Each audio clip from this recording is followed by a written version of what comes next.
What's up, everybody? It's your boy, Uncle Carlton, co-host of the Two Black Kings podcast. Xavier, what's up with you, man? What's good,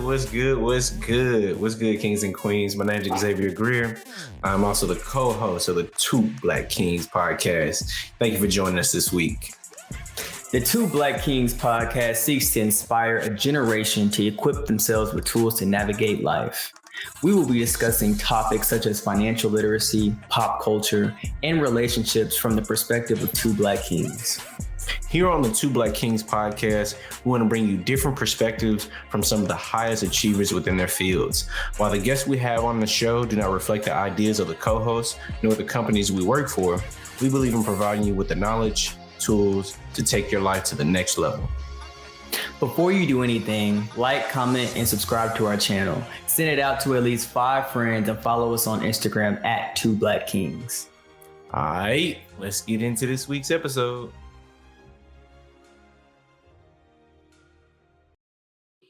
All right, we cool. Bet. All righty. What's good, kings and queens? We are back with another edition of Two Black Kings. Damn, Rashad, how you been? Shit, man, been chilling. I'm not gonna lie, I've been hooping in the gym lately, but other than that, man, I've just been styling and profiling, as you like to say. At work, you know, they gave me a little bonus. I said I was doing a good job, so I'm doing what I do. Man, King. So yeah, let's get into the King of the Week. So we actually have Kings and Queens of the Week, and this week is going to be our listeners. I can't tell you how much positive feedback I've been receiving about the first 2 episodes.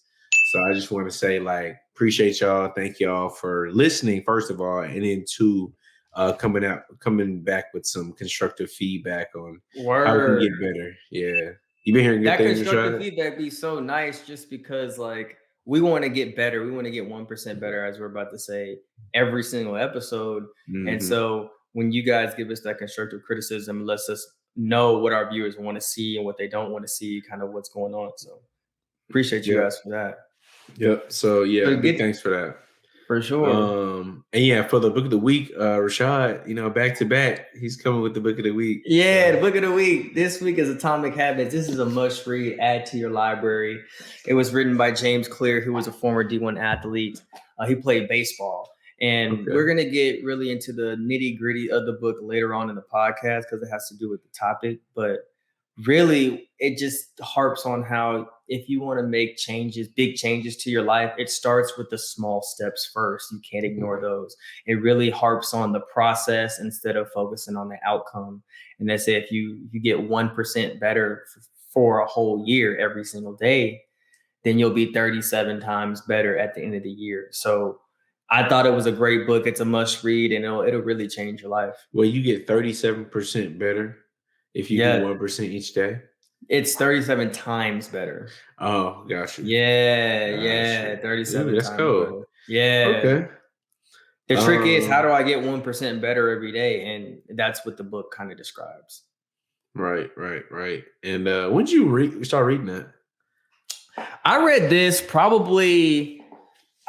man, this book is kind of old. I probably read this in 2020, like the beginning of 2020, like January-ish. That's kind of when I remember reading. I listened to the audiobook of this as well, so I've actually gone through it twice. But it's been instrumental, and I've implemented a lot of the concepts in my life today. Solid.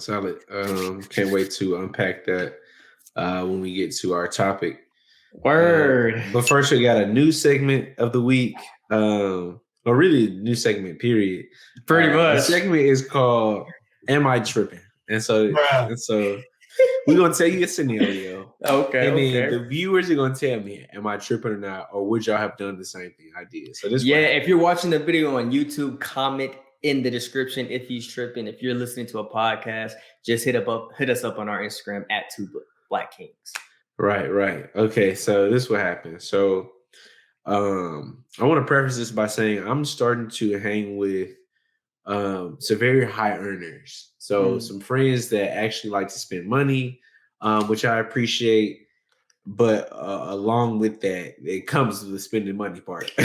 Word. And so what happened is this past weekend, I was out with one of my fraternity brothers, and he wanted to get dinner with a couple of friends. So I was like, all right, cool, like I don't mind it. So we get there, and I wasn't that hungry. So, and I also just wanted something simple when I went to this new restaurant. So I just wanted a cheeseburger. It was a very like nice gourmet cheeseburger, about $20. And I was like, yep, this is what I'm committed to. And so yeah, that's what's gonna be a lot on that. He went to a nice ass restaurant, got a cheeseburger. But see, it's funny. It's funny because I used to get yelled at when I was younger. I used to get yelled at when I was younger because I would go to like fine dining restaurants and get chicken tenders. So like now I was like, man, forget it. I'm gonna give me a burger. So but the other three friends, he was like, hell no. The other three friends that went, they got way back ribs, so they were like, this shit was like $36. I was like, oh, that's crazy. And then they got like appetizers or whatever, but I wasn't really hungry, so that's right.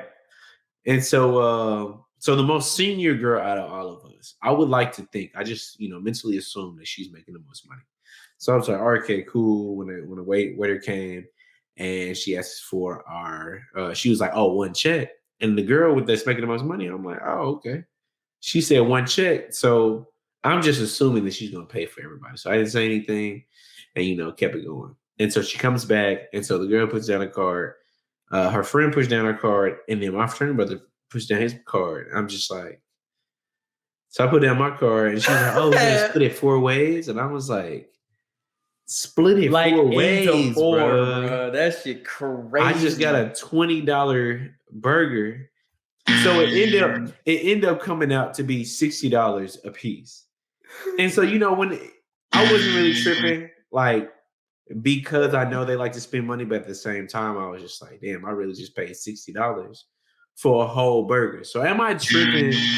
Am I tripping for being upset about this? Because it had me hot. It definitely had me hot, bro. Because we're balling on the budget. I mean, so if we're expecting to spend $20, spending 3 times that amount is stupid. It's crazy, bro. It's crazy, bro. Damn, but I ate it. I took it on the chin, but that's all you can do, bro. That's all don't be spending. You gonna make it back when I have to buy you dinner, bro. Yes. I'm excited about that, bro. Rashad, if y'all don't know, Rashad lost to me in fantasy last week because he know my team is cold. Okay, and he know my team is like that. I'm not gonna do this with him. Not on the podcast. Not on the podcast. Yeah. He had 36 niggas hooping to my 30. Like, okay, and my team, all 36 were colder. My niggas were in Paris talking about they hooping in Paris versus the Pistons. Donovan Mitchell was out there whole week too, so you can just cancel whatever he was doing. So yeah, I beat him fair and square, and so he bet me dinner.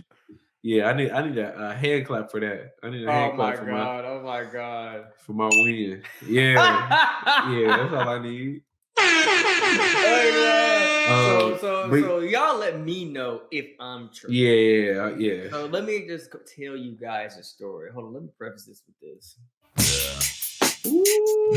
So I got the Riz or whatever I like to call it these days. Back in the day, we used to call it finesse and getting down, but I guess y'all call it Riz now. So let me preface this story. Damn, this so long. Okay, let me preface the story with this. So I met this girl on Hinge. She was cute or whatever, but I didn't really see it. I mean, like she had pictures of herself and you could see her body and her face, but it wasn't like apparent if she was like bad or not. Like her pictures were telling a story that was kind of misleading. So I followed her on Instagram. I'm looking at her Instagram. She only has like 3 or 4 pictures on there. I'm like, okay, whatever. So she's one of those type of girls. Okay. And so we had been texting on Instagram, chopping it up, whatever. We decided to go on a date to Cheddar's. I was like, cool. Meet me at my spot. Yeah, at Cheddar's. I was like, meet me at my spot. I'll drive us. She met me here at my spot and we drove over there. Had a great talk. It was super engaging. I was asking good questions. She was talking about this, that, and the third. Not going to bust her business out. But we had a good date. We ended up making it back home and, doing what people do on first dates, apparently. What do people do? Hold on. What do people do on first dates? I mean, it really just depends on if you're that type of dude. For real. You already know what was going on, so I'm not even gonna say it. So we were doing whatever. We chopped it up. It was cool. She left. Knocking the boots, right? Yeah, knocking the boots. And so 2 days later, she's like, "Oh, can I come through?" And I'm like, "Yeah, that's cool. I gotta go to the gym. I'll probably be back at 8 if you want to pull up at 8." She pulls up at 8. I'm freshly from the gym. I literally had just got home, not even taking a shower.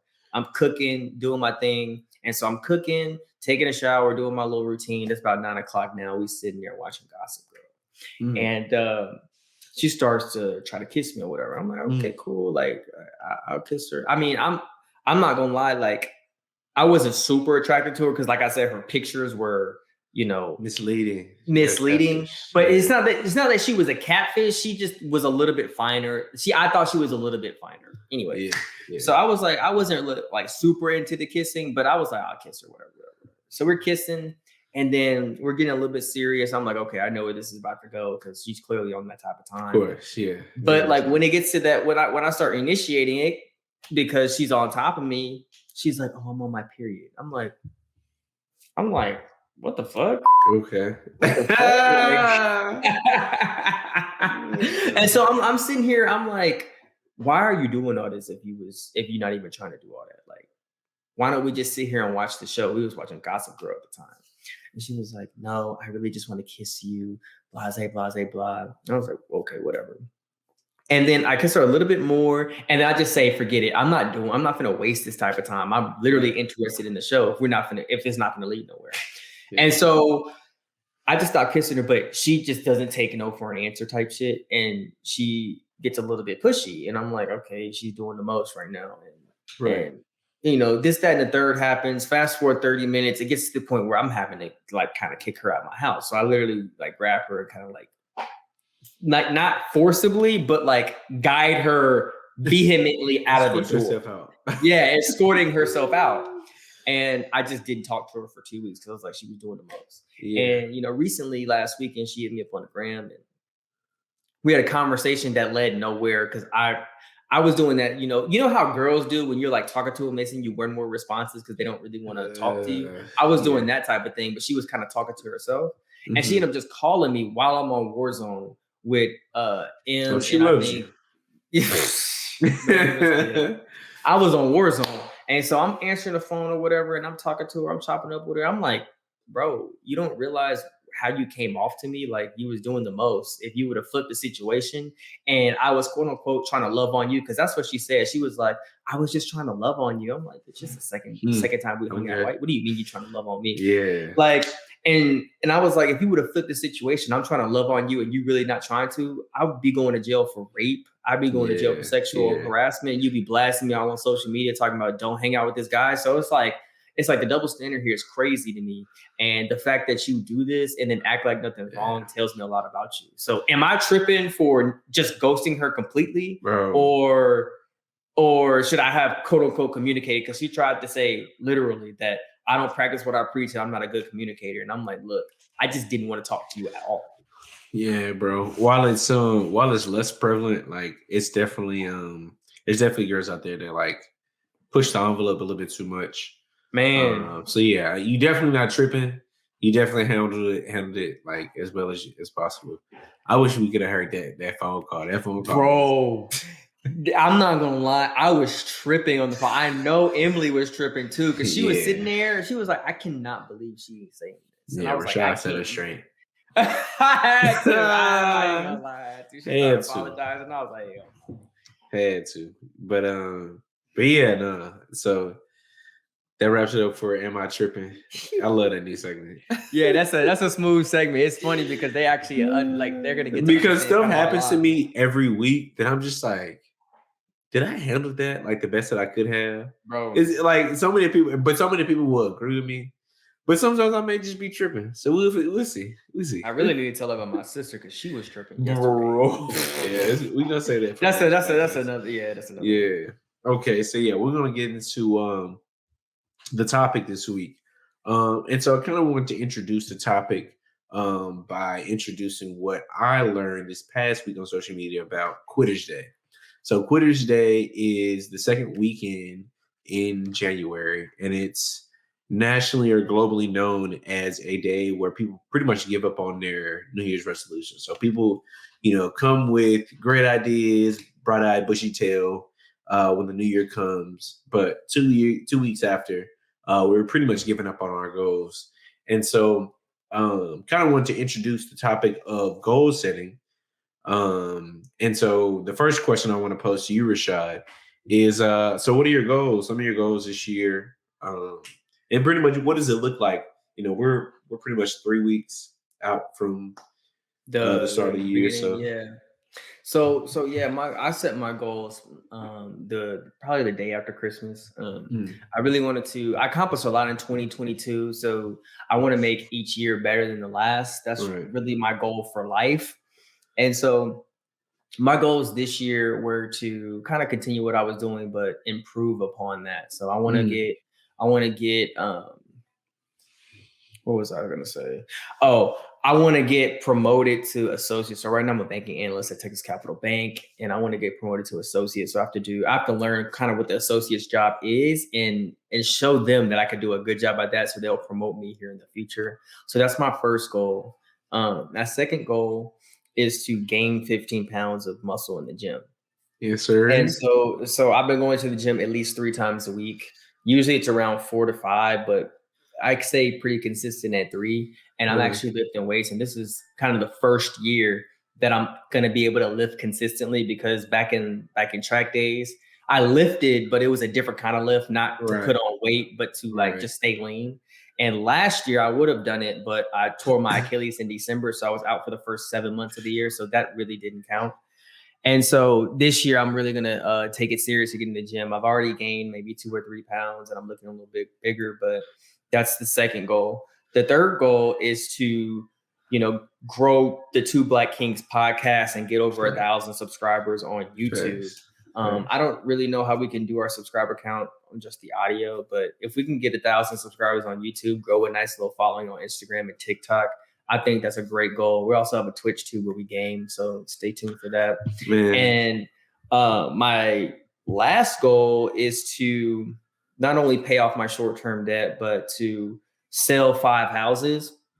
Right now I'm a realtor in the Austin area. I work with SWR, which is a subsidiary of Keller Williams. And we have a great team, and I'm trying to learn the market, learn the business, so I can therefore sell houses to first-time buyers who are trying to move to the Austin area. Because let's face it, Austin is one of the best cities in America. I mean, you got out of Texas, you got Dallas, you got Houston, Austin, San Antonio, and those 4 cities right there are damn near in the top 10 of all America. Yeah. And so a lot of people are moving here, and I want to kind of not only take advantage of the opportunity that's in front of me, but help my counterparts who are looking to buy their first houses and make investments in real estate, and help them to kind of build up their balance sheet and cash flow. Okay, cool. Yeah, I'm so as far as goals for me, pretty much focused on my financial goals. There's a lot of things I want to continue from the previous year, such as, I got a similar trying to get to 15 pounds of muscle. I think the hardest part of that is just eating. So I just made me like a dinner tonight, but like eating every day is actually pretty hard. It's hard. If I can get like the eating down, my workouts they top tier. I definitely, look out for the XG workout plan pretty soon. But when I tell you, like I that's one of my hobbies that I gained during quarantine is just working out. So I want to consistently do that. Other consistent things I want to do, pay down my debt. So, just working with that, trying to get my credit score up. Although your credit score gets dinged a little bit when you buy a house, because it's like a hard inquiry. But yeah, just trying to get back to the promised land of the 800, so I can have a well-rounded financial profile. And then one of the more important things, more hands-on things that I'm trying to accomplish this year is grow like my streams of income. And so couple things that look like that. I'm starting like the whole vending machine business. So I got a couple places that I currently am trying to shop for. And then I think the hardest part is actually finding the vending machine that I want. Because I want one with like a credit card reader and everything. So I was thinking about, creating a whole video on that and actually just showing you like my day-to-day on how I'm running that. And then of course, pretty much after this week, tax time is starting to ramp up. So I do tax preparation for anybody that's looking for tax preparation help. Growing that business, and then also learning it on the side of volunteerism, where I'm doing it every Saturday for families. I told you previously on the previous episodes, doing that for families that make less than 60K. And then growing those segments, and of course the Two Black Kings podcast. Like, if we can start monetizing this, whether it be with ads, whether it be with the merchandise we plan to sell, or the different subscription service that we were actually wanting people to sign up for, because we have a lot of ideas, and we have you really don't know your gifts until you start looking at like what's out here on YouTube and how they're really explaining. You're just like, wait,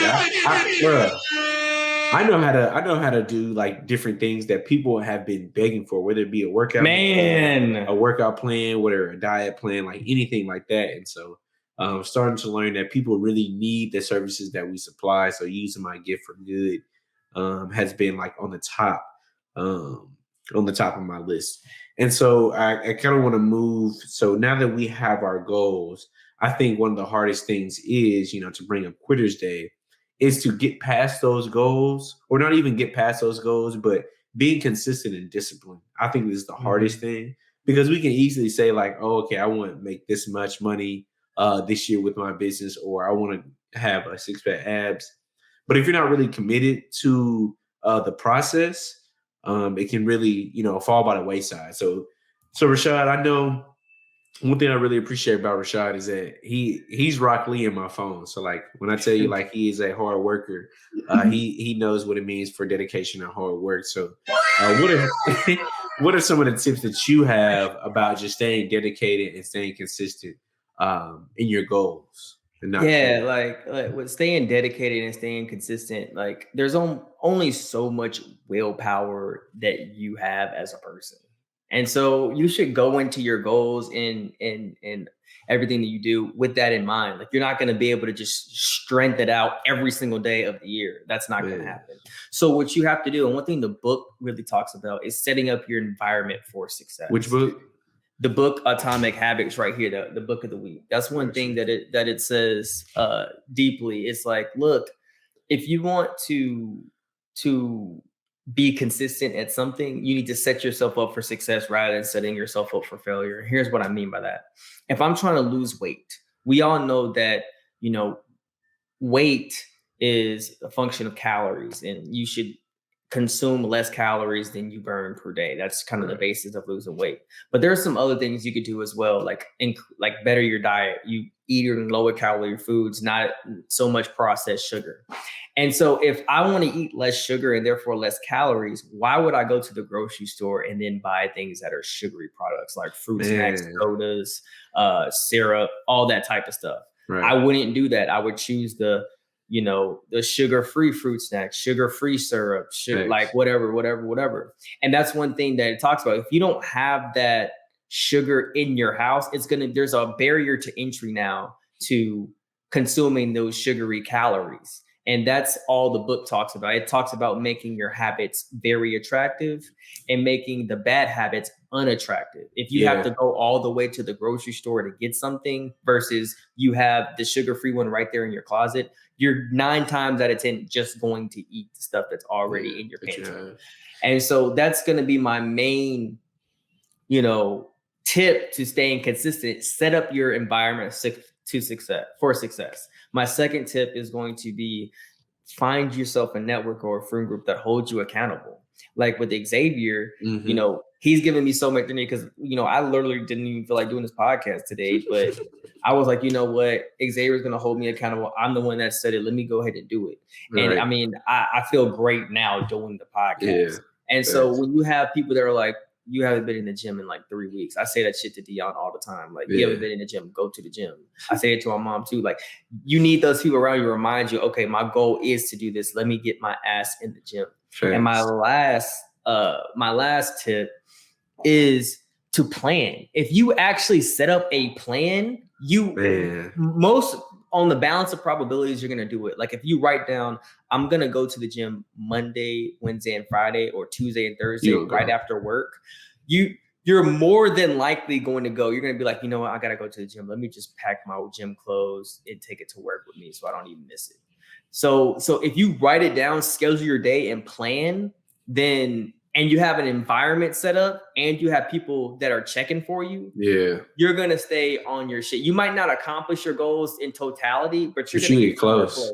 Exactly. Yeah. I like one of my favorite things from the book that it says that I've instituted just right off bat was making it easy. So I say, for example, when I was studying for the CPA exam, one thing that I would always do, as soon as I left the library, I would go straight to the gym, because the gym was basically in between. You know, if I wanted to go home, I had to pass the gym to go home. So I was like, all right, I'm already in this consistent routine of going to the gym and then coming back home. Why don't I make the gym as a part of it? And I think that's what makes it hard sometimes, is that when we set different goals. So let's just say you want to eat better.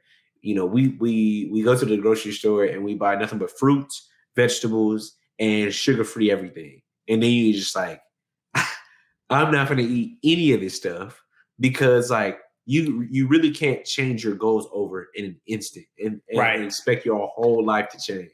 You have to make it easy. So what I would do is start off, all right, I just want to eat breakfast a little bit healthier.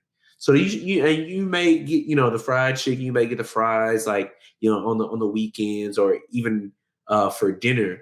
But try to make something as simple as, all right, let me just eat healthy for breakfast. And then once I can make breakfast healthy and I'm feeling that energy, I can make the rest of my day better.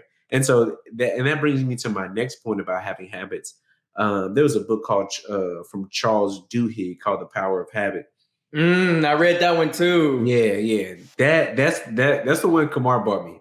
And one of my favorite things from that book, it talks about a keystone habit. And so basically what a keystone habit is, one significant habit within your life that it has a ripple effect to other habits. So let's just say, all right, this an example of a really good keystone habit is working out and eating right.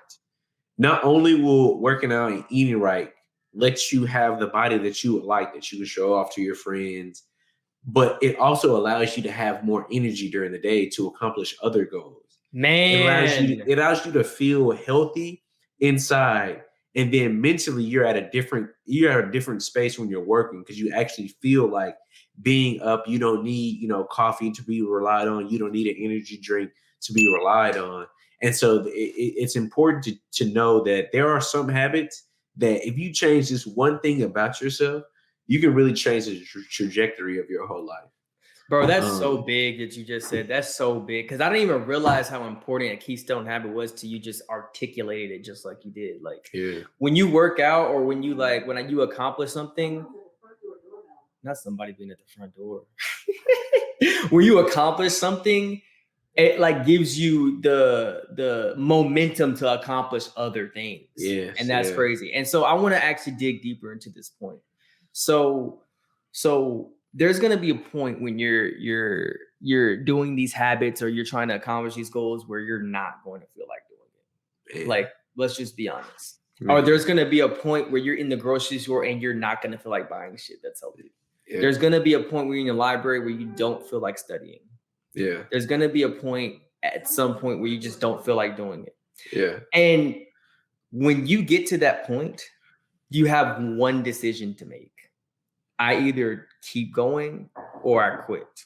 Yeah. So what I recommend you do in that situation is you make it a habit to keep going just a little bit further. Man. You don't have to do much, but you have to just go a little bit further. Yeah.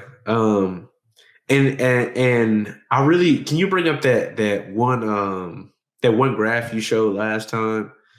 Oh yeah. So about when you want to quit. Yeah. So this goes back into going a little bit further. This actually proves why you should go a little bit further. So this graph is in the book Atomic Habits, as we already said, but I'm gonna bring it up here just so you guys can see it as well. You can see my screen. So it's called the plateau of latent potential. And this is what happens in the plateau of latent potential. So you have results on the y-axis. If you're listening to this on the podcast, just try to envision this. Or if you go to our YouTube and check out this chart. But the result is on the y-axis. Time is on the x-axis. And what we think actually happens is that your results is a function of time and it's linear. So it's in a linear straight line, kind of going with a one slope to the right. And so that's what we think should happen. But what actually happens is our results as a function of time is more exponential in nature, meaning that it looks more like a half of a parabola up versus a straight line with a one slope. And what you see here is that there's a gap between what we think should happen and what actually happens. And that gap, what actually happens is under that gap. And so that gap is called the valley of disappointment. And the reason why that gap is so important is because a lot of people are stuck in the valley of disappointment. They think they should be here. They think they should be running 145 because they put in the training, but they're actually running 147. Right. And so, it can make you not only be frustrated with yourself, but for some people, it could even make them quit because they don't think they have it. Yeah. But if you just were to put in more time, you would reach a point of inflection. And that's when what should happen and what actually happens meets here. And what you see is your results increase in a hurry after that point of inflection versus the linear results increasing kind of steadily. And so what people tend to do is they tend to quit in the valley of disappointment, not knowing that they're almost to the inflection point. And when they get to the inflection point, all the work they put in and the results will show in a hurry.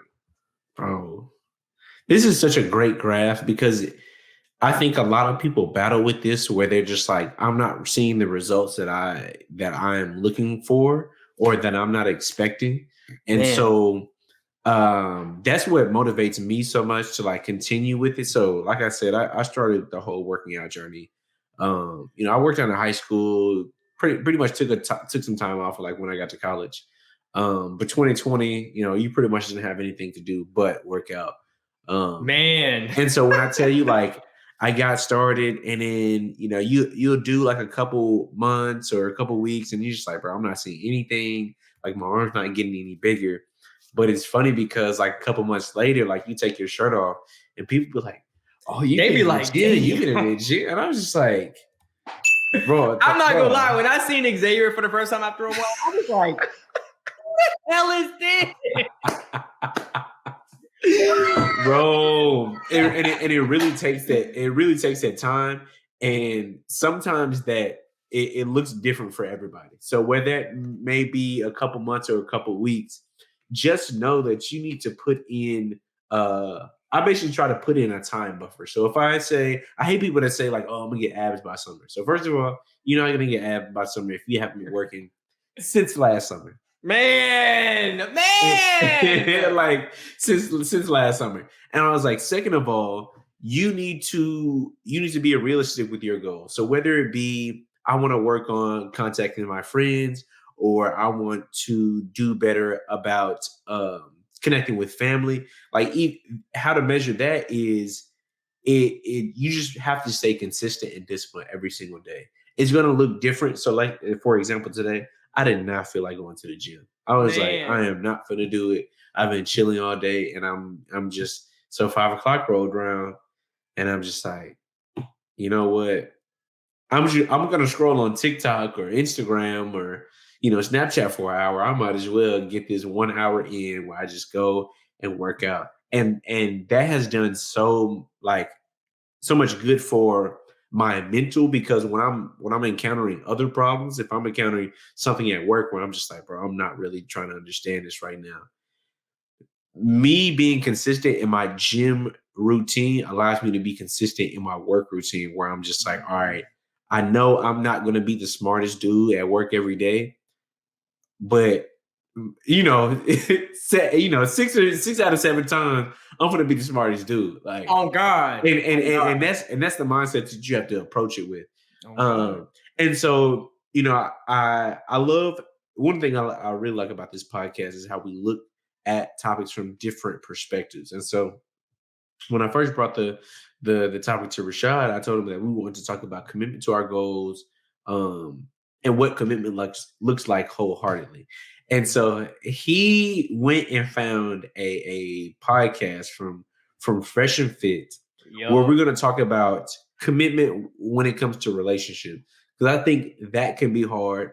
The Valley of Doubt definitely is a proponent when it comes to this as well. 100%. So, yeah, I'm gonna let you, because we could be at the inflection point right now. We just got to keep going. You know what I mean? But this video, it's pretty much ladies describing what their dream man is, and the reason why I chose this video to react to is because a lot of men out here these days, and frankly, a lot of women too, are finding it hard to commit to women because their standards are so high. And so, we talked about commitment to our goals, but what about commitment to our woman? And so we're going to get into that right now after we listen to what these young ladies have to say on this podcast. All right. 6'4", income, how much? Income. Yeah. This is such a shallow thing to say. Just say it. A mil. Okay. So she wants $1 million. She wants $1 million. Just own your own business. Well, give us a number. How much you own your own business? You can own a business, but do you generate money is the question. Okay, I'll just say 1 million. 1 million a year? She wants $1 million. You gotta be brown skin and dark skin. And you gotta be brown skin and dark skin. Just talk. We there. Okay, so Okay. May say we there. You funny as hell. Okay, what about this one? Oh no, you ain't getting. Never mind. For you, okay. What about you? Describe your dream guy. Income, height, real fast. Income maybe $80K and up. Okay. He can't be fat. Okay. And I don't like dark skin. So how tall? Damn. Fight. Yeah. Okay. Fair use, by the way. At least 5'11". Okay, 5'11". At least 5'11". What about you? Probably over 6 foot. Okay. Over 6 foot. Like 100K. Okay. A year 100K. or more. In shape or? In shape. Yeah. Okay. All right. What about you? I like tall and skinny, honestly. All right, so 6 foot or what? Taller than me is fine, but 6 foot's like my go-to. Okay. And Income? 6 figures. Can you give us a Okay, so Xavier, let me just preface this by explaining what the hell is going on here. So please. Fresh and Fit, they're asking these young ladies what they want in a man. And as you guys could clearly see or hear, these women want a man that's at least 6 foot, and some of them even want a man that's making at least $1 million. Let's just say 100,000, because that tends to be the average of what women want, across America. And so, as you could probably guess, none of these women are 6 feet. None of them. Like, they're all probably 5'2", 5'4", maybe 5'6". None of them are making $1 million a year. I would wager to say they're not even probably making $50K a year. But that's neither here nor there. Let's just be honest. And so what's happening is these women are asking for a man that's superior to them. And I know a lot of people hate using the word superior because men and women are equal. I guess we're different. But these women are describing a man that's better than them. Yeah. And the reason why this is because of hypergamy. Hypergamy is the phenomena that you are attracted to things that are superior to you. And so the reason why hypergamy is so prevalent is because hypergamy is within women's DNA and subconscious, but it is not necessarily in a man's subconscious. We don't look for women that are quote unquote taller than us, stronger than us, and making more money. We tend to look for women who are more submissive. And so the reason why I say this and I explain hypergamy is because because of these social media standards, it makes men find it hard to even commit to women because we don't even think that we can meet their standards. And so, Xavier, I really want to ask you, what happens to all the men that are below 6 feet? Man, you just gotta mind your business, bro. Bro, Focus on my you, mama. King. Oh my mama, bro. Oh my mama, bro. Nah, it's really hard, to commit to women. First of all, that just have these stipulations. I don't think that you should even have these stipulations because they're unrealistic. If every woman wanted 6 feet, 6 figures a year, what that even makes sense? Like, No. it's too many women in this world to have that small of a group. I think it was somewhere between, like, the census said 14.5%. It was 14.5. Yeah, 14 per half. It's 14.5% of men are above 6 foot. And so I talked to my sister a lot about this. It's like, it's okay to have preferences. I get that whole thing about, like, oh, he has to be, I prefer a man. But it's just like, when you are choosing your man off of, one, physical capabilities, and then two, his job, it becomes superficial, and you no longer have a relationship. You are literally married to his height and his job. And that's a good way to put it, bro. Where if he's to lose his job, you are no longer liking this man. Like, 100%. yeah, it just makes no sense. And so that's why this is for recommendation for the kings out there. Mm-hmm. You have to keep in mind what she values in a man. Mm-hmm. Off rip. If she tells you the first thing he needs money, he needs to take care of me, is a red flag. It's a red flag, bro. And that swings us perfectly into rule number 1 for game. Because, like, we're not game artists, but we realize that life is a game, and that's the game we're trying to teach you, the game of life, and how to kind of level up to a point where you can be doing whatever you want to do. Right. And so each podcast, I don't know, we're going to just shout out the rules to the game, and hopefully you guys are able to pick up on them. But the first rule and the number 1 rule when dealing with relationships, commitment, and women is to use women's hypergamy to your advantage. What does that mean? Well, let's just break out the chart. So going back to the chart, this is Rollo Tomasi's SMV curve. SMV stands for sexual market value. And the reason why this is important for men is because this is how men understand information in large part. We understand charts, graphs, logics, equations. And so Rollo Tomasi is the author of The Rational Male, which I all recommend that you should read. And it's about basically how to be a man without toxic masculinity or whatever it is. Because I feel like a lot of people they've kind of lost touch with their masculine, especially men. And so this is a great book if you want to regain that touch. But basically what it's saying is, if you look at the chart, it says that women's peak sexual market value is around 23 years old. What does that tell you? Like, as men, it tells you, and what does that tell you as women? It tells you that men value how women look more than they value anything else. And so if a woman looks good, then we can get to know her and her personality. So, on the balance of probabilities, though, sometimes the lesser looking women have great personalities, so we go for them. Great personalities. But if you're looking at this chart, basically a woman is her most valuable to men at the age of 23. That's all this chart is saying. Which makes sense, because when I was 23, some people were like, oh, that's not true. Like, when I was 23, I was literally talking, like, the girls that were friends, like, in my group, and they dating 30-year-olds. They're dating, bro. How?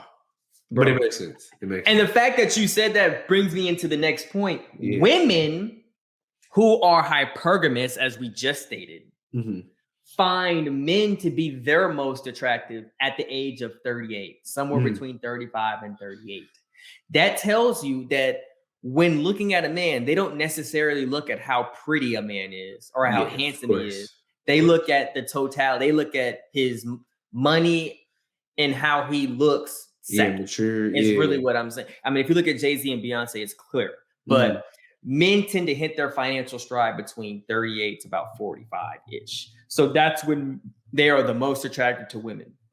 So I say all this to say, if you want to maximize your hypergamy, then you will get on your grind, get on your shit, stay committed to your goals. So by the time you get to 35, 38, you'll have your max amount of value and you'll still be increasing your money as time goes on. That's all I'm trying to say for rule 1 of game. And a big part of that is the whole law of compounding. Like, you know, at least for me personally, it can sometimes feel overwhelming when people just like focus on yourself, you know, set boundaries, you know, do this, do that. And it low key feels lonely. Like when you start setting your boundaries and you start recognizing your worth, you're just like, damn, I'm not even, you know, entertaining the bullshit, but like, you know, you want to get into a little bullshit. Like you want to just do it a little bit, bro. Like, bro, or you just be grinding too much. Like, and that's what, you know, on this journey of, you know, becoming the man or woman that you want to be, it's all about getting 1% better. So, you know, to go back to the whole, you know, working out analogy, like one thing that I always tell myself is, you know, there are some days where I just like, you know, I'm not gonna hit the gym, but I always tell myself that, you know, if we're not gonna hit the gym, we're gonna at least eat right. There's going to be something in my life where I can like stay consistent on, because you're not going to be able to stay consistent with everything. Like there are going to be friends some days where you like, I don't feel like talking to anybody. I feel like, you know, being in my little cave and like just being relaxed and not, you know, not speaking. But at the same time, there are some days where I'm like, I want to talk to everybody. I want to be on FaceTime. So you have to take the good and the bad. I think one of my most inspiring stories that I saw this weekend was the story of the farmer. So I'll tell you real quick. So basically, what happened was it was a Chinese farmer, and he had a horse, and so the horse, you know, ran away, and so the people in the village knew that the farmer's horse ran away, and so they came to him. And they were like, "Oh my goodness, you know, it's such bad news that your horse ran away. I'm so sorry." Da, da, da. And so the Chinese farmer responds, maybe good or bad news. So the next day, the horse actually returns. It brings back 2 horses. And so everybody in the village is telling Chinese farmer, like, oh my goodness, hooray. Like, we're so super glad that you got, 2 more horses. And so the Chinese farmer says, could be good or bad news. And so the Chinese farmer has a son. And so the Chinese farmer's son gets on, one of the horses, trying to train the horses. And he falls and breaks his leg. And so the people in the village come back to the farmer. Oh, it's so sad that, your son just broke his leg. And so the next day, the army is drafting males to fight on the front lines. Shit. And so they say, because your son got injured, he's no longer listed in the draft to become a part of the army. And so he comes, the village people like, oh, isn't it great news? And he, the Chinese farmer consistently tells him, it could be good or bad thing. And so the premise of that whole story is that, what happens to us, well, it may feel like the worst thing that happened to us in that moment, or it could be the best thing that happens to us in that moment. All we know is that the story is still being told. At the end of the day, the story is still being told. And when it's still being told, you have to be consistent and disciplined in all your actions. And so that's when, the small cracks of doubt start to go into you. You're like, I don't know if this is for me. I don't know if I can continue with my goal. But you have to take those bad days as it could be a bad day, or it could be something that set me up for, what's to come in the future. And so yeah, that's a great story. Like, I was actually like locked in when you said that's an awesome story, bro. But like, it reminds me of the quote my coach at A&M, Coach Mallow, used to say. He used to always come up to me because he'd see my face and be like, some days are better than others. And I'm like, bro, you're right. Like, you're right. And to bring it back to the consistency and the commitment, like, into relationships, there's going to be good and bad days in your relationship 100% of the time. Like, you shouldn't be going into a relationship thinking this is going to be all peaches and cream. And I think a lot of people are doing that and realizing that it's not, because they're seeing peaches and cream on social media, but they don't see the actual relationship. And so when you go through those quote unquote good and bad times, it's good to kind of have a stoic mindset like the farmer and just be like, it might have been good, it might have been bad, but like, we're going to work through it regardless. Yes. that's really the mindset I'm looking for in a partner, someone who's dependable, has emotional control, and that is willing to work through kind of the good and the bad, rather than, getting their standards and getting their thoughts from social media, bringing that to our relationship and being mad when I'm not able to provide, or I'm not doing what, some sucker on Instagram is doing. Yeah. Yeah. And that could be the difficult part when, the views of the outside people, because another thing that you have to recognize on the journey of achieving your goals is that, one, some people are not going to understand the goals that you're going for. They're not going to they're going to be like, why are you doing that? Are you sad? Are you alone? And it's just like, hey, I just want to improve myself wholeheartedly. There's really nothing to it at the end of the day. And I love the point that Rashad brought up about having people around you. That's one of the most important things, is having a village. It really takes a village to raise a child. And 100%. So when you're able to have that environment and those group of people that can support you in anything that you do, really everything gets easier. That's what people don't really acknowledge. We talked a lot on the last podcast just about adult relationships and networking laterally. When you're able to surround yourself with individuals that want to see you win at the end of the day, oh my goodness. Man. Like, the sky is the limit, because they're going to, not only are they going to put you in positions to achieve your goal, but they're going to be talking about you when you're not even in the room.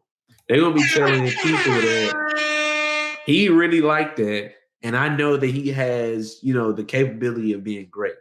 Man. And so that's what you really want at the end of the day, is for people that damn it don't even know you to be like, they don't even know you. They just be like, I know about them though. Yeah, they're great guys. 100%. So, and the last thing I want to bring up from this book, bro, because go read this book. I literally put a quote from this book on my story probably every day. That's what you be seeing on my story. Yeah. But the last part about this book is it describes how it only takes about 21 days to form a habit. And so when you go to the grocery store, or let's just take Xavier's example when he was talking about the gym today. The reason why he was like, man, fuck it, I'm just going to go to the gym, is because it's already a habit in his mind. If it wasn't a habit, he would have been like, I'm not going to this motherfucker today. Like, I don't care. But since he's been going for more than 21 days, he's probably been going for consistently probably like 2 years now. He's like, you know what? I'm just going to go to the gym. And so once you pass that point of inflection, like we talked about, it won't even be hard to stay committed to your goals, because you won't know anything else. You'll just be doing it. Yeah. It gets to a point where it literally becomes muscle memory. Literally. Like, when I get out of bed, like, it's automatic for me to be like, oh, let me just go ahead and make this bed. Like, period. And I feel like this is another podcast, like, on down the road, about just like parenting, because I feel like that goes into the whole parenting aspect. Like, my mom was just like, you need to be making your bed, or my dad was just, you need to be making your bed. I'm just like, dang, like. And so sometimes out of spite, I just leave it unmade. But once you get into that routine of just like, well, I'm already here, let me just go ahead, let me go ahead and work out. Like, there's nothing for me to do at 5 o'clock after man, work, so I could just sit here and waste time or work out. Yeah, I was gonna go work out anyway. So yeah, it literally starts to become muscle memory. And so that's what I'm trying to do. Plus, there be bad bitches in the gym. Everybody needs to go. Yeah. Everybody needs to go. Yeah. And one of the key things that I absolutely love with the whole muscle memory idea is that when you're able to do it in the different facets of your life, you can almost go on strictly like auto mode, like automated mode, where it's just like, you don't have to try so hard, because your routine and what you do every day is at such high level that you don't have to worry about like, oh, what if this doesn't go right, or what, because you have planned enough and you have gained that muscle memory enough, so you know that if it's performed like this, and this, I'm going to have a great workout. Man, like, it really comes that easy. So it almost becomes harder to not do it. Yeah. And that's what really gets mad, because when you don't go to the gym, you like, fuck, and it weighs on your conscience. Yeah, because then I see you go to the gym, I'm like, all right, Yeah. Let me go. Here you go. For sure, bro. I mean, Xavier has held me accountable so much when he's like, "Oh, I'm at the gym." I'm like, "Oh, bro, I'm finna go ahead go." I be in that gym every day. Pretty much. It's such a stressful, bro. It's so nice. But if you're not maximizing your hypergamy by becoming the best version of yourself, what are you doing? Like, what are you doing? What are you doing? Because and even when we talk about just like dating, if you try hard enough and you dated enough to where you know exactly what you want in a woman, that becomes easy. Because the whole filtering process, you don't have to. You start to acknowledge, all right, she lying when she says she has not had sex and she's celibate. she's lying, and you already know not need to even fuck with them at all because you already. I'm not even gonna start a relationship on the line. Yeah, because I already know what you want. But and that's why it's so important, bro. 90% of communication is nonverbal. You just have to Literally people's moves. If you want to really understand and know something about a person, you don't have to talk to them. Watch what they do every single day. Bro, you watch what they do every single day and how they do it. It speaks for itself. Actions speak for themselves. So Rashad, if you could just leave the people with a golden nugget about staying committed, whether it be in relationships or to your goals, what can you give the people? What I could give the people is, write down your big goals. Please write them down because you need the direction of where you're going. But don't really look at the big goal. Focus on the small steps that lead to that big goal versus the big goal and accomplishing it. Mm-hmm. If I were to say I want to run 144, this is track at 800 meters. So I want to run 144 in June and it's September of the year prior. I'm not going to go out and just focus on running 144 every single day. What I'm going to do is the first couple of months, I'm going to focus on getting a good base and getting my form correct. The second couple of months, I'm going to start getting my speed up, and I'm going to go in tandem, taking small steps towards that goal. And the same thing has to be done in life. People get so overwhelmed when they say, I want to make $150,000 versus, okay, let me break that down. How much money do I need to make a day? And then going from there. Right. And so that's going to be my main golden nugget. Focus on the process and becoming the person that accomplishes the goal rather than the big goal. Man, what a hornet. Oh, God. For sure. Man. For sure. But yeah, so I appreciate y'all coming out for this next edition of Two Black Kings. We'll see y'all next week. Peace.